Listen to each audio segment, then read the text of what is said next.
Electric শকে মৃত্যু হলো এক ব্যক্তির, ব্যাপক চাঞ্চল্য এলাকায়।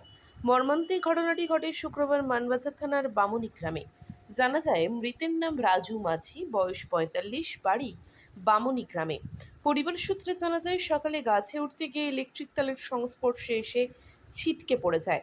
এরপর স্থানীয়দের সহযোগিতায় অচৈতন্য অবস্থায় রাজু মাঝিকে মানবাজার গ্রামীণ হাসপাতালে নিয়ে এলে কর্তব্যরত চিকিৎসক মৃত বলে ঘোষণা করে।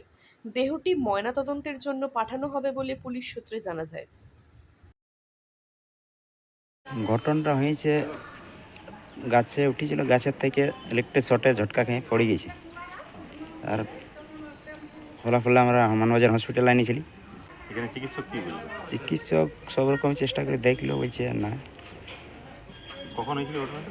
ঘটনাটা 7টা, 7:30 দিকে। শর্ট সার্কিটে ইয়ে হয়েছিলেন, তার নাম কি? তার নাম রাজু মাঝি, গ্রাম, বয়স? বয়স 45। আপনি ওনার কে? আমি ওনার কাকু। আপনার নাম? আমার নাম ফাগু মাঝি, বাড়ি? বাড়ি গ্রাম বামনি। মানবাজার থেকে অমরেশ দত্তের রিপোর্ট, সংবাদ বাংলা 24x7।